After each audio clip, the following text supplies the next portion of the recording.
ever worked for something, truly deeply worked, and felt in your bones that you deserved it? That promotion, that grades, that award. You could already hear the applause, feel the weight of the trophy in your hands. Now remember the exact same moment the name that was called wasn't yours. That silence is louder than any applause. It's not just the sound of not winning, it's the sound of a number, a score, a ranking, being stamped on your worth. And in that moment, a dangerous question whispers in your ear. Was it all for nothing? I have a very specific memory of that silence. I was on a stage, much like this one. I had spent weeks perfecting a speech about air pollution, about how invisible particles could quietly poison a city and how could we influence this process through cleaning transport and smarter urban planning. I memorized every line, practiced every pause. For months, this award had been my North Star. I had sacrificed sleep, social time, all in the beliefs that this would be the ultimate proof, the final, undeniable evidence that I was in fact good enough. When the presenter said another name, the world didn't crash. It just deflated. The air went out of me, and for weeks after, I was haunted. Not by the loss itself, but by what I had lost in myself. I didn't question my work, I had done the work. I questioned myself. I had a single result, an external evaluation, erased months of effort, growth, and patience. It was only later, reading the prepared notes while hiding them in my suitcase, that I realized that I had outscored my sense of value to a panel of judges. That moment wasn't about losing a prize. It was about losing ownership of my own worth. And I know I'm not alone. We live in a world where we are taught to measure our worth through external metrics. Grades, rankings, job titles, likes, and even comments. Why? It starts young. From childhood, many of us are conditioned. When love or praise is tied to an achievement. I'm so proud of you of getting A. We learn a dangerous truth. I am worthy when others approve me. Psychologist Carol Dweck's research on fixed and growth mindset explained how people develop bad beliefs about their own abilities. Children praised mainly for results like grades or awards tend to adopt a fixed mindset, believing that their skills are unchangeable and fearing failure. This mindset can make us avoid challenges, become passive, and hesitate to lead or speak up, linking our self-worth entirely to performance. In contrast, those encouragements to focus on effort and learning develop a growth mindset, understanding that abilities can improve through practice, see intelligence as opportunities, and treating failure as a chance to grow, leading to greater resilience, confidence, and fulfillment. Similarly, a 2016 study by the University of Michigan found that social media feedback loops, likes, views, and comments, activate the same brain regions as monetary rewards, reinforcing our dependence on external validation. And this dependency has consequences. If nothing changes, we risk raising a generation that is exceptionally capable, yet deeply unsure of itself, one that performs rather than lives. So I want you to ask yourself with me, what happens when your self-worth is a stock of market and everyone else holds the shares? If one score can make you feel not enough, will you ever feel like you are?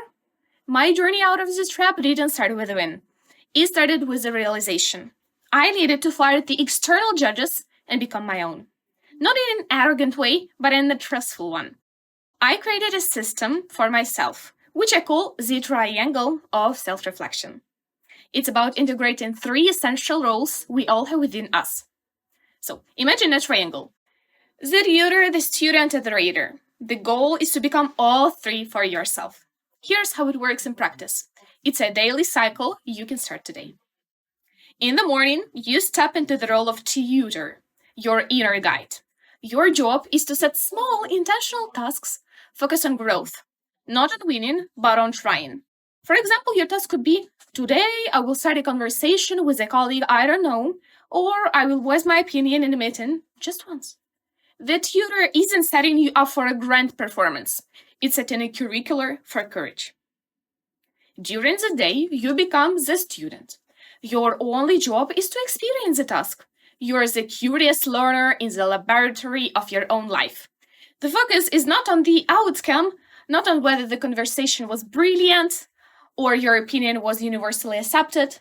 The focus is on the process. What did it feel like? What was the texture of the effort? The student's goal is awareness, not perfection. In the evening, you take on the role of the rater.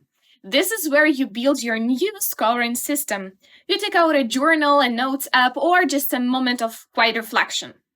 But you throw away the world's report card. Instead, you rate yourself on a different set of metrics. You ask on a scale of 1 to 10, how much effort did I put in it? How did I manage my emotional balance? What did I learn? Your score is based on progress, courage, and integrity, values that no external judge can ever see or measure. This consistent, daily self-check is where the rewiring happens. It transforms self-reflection from a source of anxiety into a tool for employment. And this isn't just a feel-good theory, it's backed up by science. The research in both educational and organizational psychology shows that self-assessment is a powerhouse for development. A 2006 study by David Bond and Nancy Valchikov, University of Sydney, demonstrated that students who regularly engage in self-evaluation develop stronger metacognitive awareness and sustained motivation over time. In the workplace research published in the Journal of Applied Psychology, Kluger and Denise in 1996 found that structured self-feedback enhances goal attainment and instincts motivations more. They build what effectively than external evaluation alone. They build what psychologists call adaptive competence, the ability to navigate challenges and solve problems by building a core of self-trust that is independent of the praise or criticism of others. Remember, the magic of the triangle isn't in the corner, it's in the rotation. You guide, you try, and you evaluate.